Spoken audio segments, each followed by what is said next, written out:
publication of major US economic data, including employment and inflation reports of critical importance to policymakers and investors, will be suspended indefinitely should the federal government shut down at the end of this week because of a lack of funding.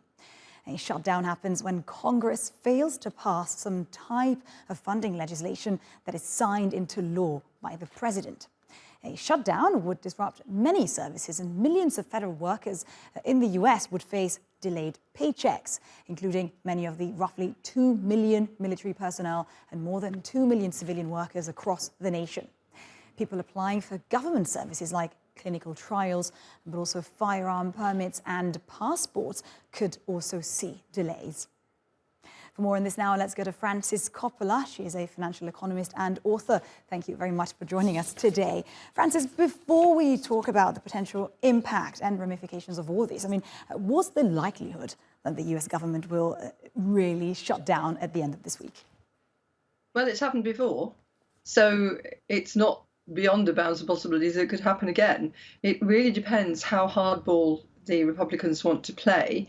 And really, this is more a fight about different factions within the Republican Party than it is about the Biden administration. There's a group of Republicans that really want to use a shutdown to force the Biden administration to cut spending, and they're prepared to play hardball. And it's a question of whether the rest of the Republican Party will stand up to them.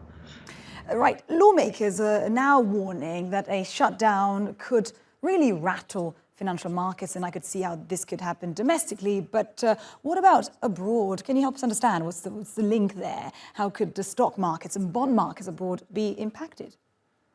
Well, I think the issue here is to do with the perception of the US around the world. I think the ratings agency Moody, for example, has made some comments about governance, about the way in which this gives the impression of a US government that really isn't in control of itself, and a very contested and at times reckless lawmaking process that doesn't even have necessarily the best interests of the US in its sights, let alone the interests of the rest of the world, for which the US provides the principal reserve currency, the principal currency of international trade, and the world's premier savings product. It potentially threatens the stability of all of those, so it is concerning.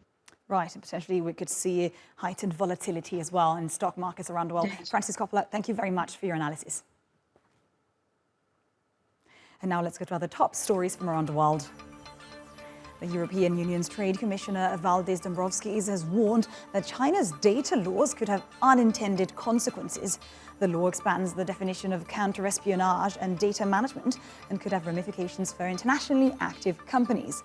The statement comes at the end of a 4-day trip to China, where Dombrovskis says he had positive engagements with local Chinese counterparts. Ford has paused construction on its $3.5 billion electric vehicle battery plant in Michigan amid controversy over the plan. The US car maker is facing scrutiny from Republican lawmakers due to its ties to a Chinese battery maker. Ford has argued that the project will create thousands of American jobs. And Air France KLM has announced that it is going to place an order for 50 Airbus A350s with purchase rights for 40 additional aircraft. The deal would mark the Franco-Dutch group's largest ever wide-body purchase as it plans to revamp its long-haul fleet. Such a deal would be worth around $16 billion at current list prices. Airlines normally secure significant discounts on firm orders.